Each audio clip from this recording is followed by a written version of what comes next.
Terungkap siasat licik oknum polisi Satres Narkoba inisial BNP yang setubuhi tahanan wanita.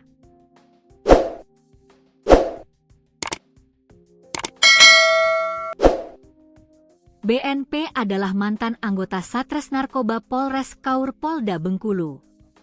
Ia terlibat kasus pemerkosaan terhadap tahanan wanita.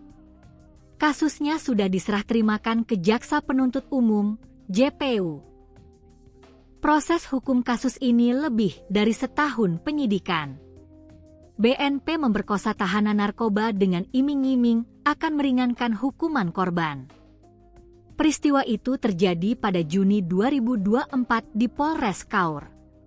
Korban, perempuan berinisial A yang ditahan dalam kasus narkoba, dipanggil untuk pemeriksaan oleh BNP.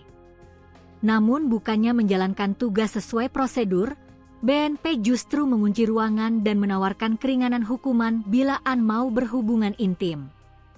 Meski ditolak, BNP tetap memaksa hingga memperkosa korban. Setelah kejadian, korban dikembalikan ke ruang tahanan dan diancam agar tidak melapor.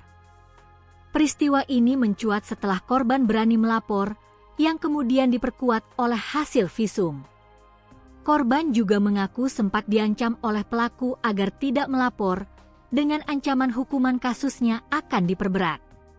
Kasipidum Kejari Kota Bengkulu, Rusdi Sastrawan, membenarkan pihaknya telah menerima pelimpahan tersangka dan berkas perkara setelah dinyatakan lengkap atau P21. Saat ini, BNP ditahan selama 20 hari di Rutan Malabero, Bengkulu. Pelaku kita tahan selama 20 hari ke depan.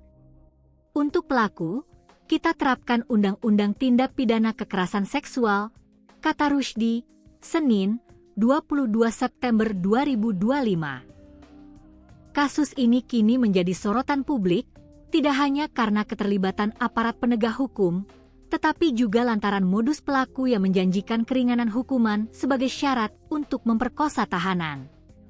Lebih lanjut, nasib oknum polisi di Polda Bengkulu yang perkosa tahanan wanita, Bribtu BN resmi dipecat dari Polri.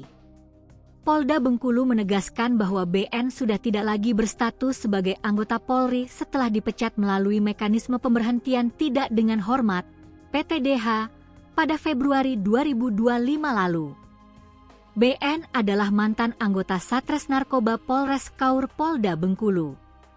Ia terlibat kasus pemerkosaan terhadap tahanan wanita.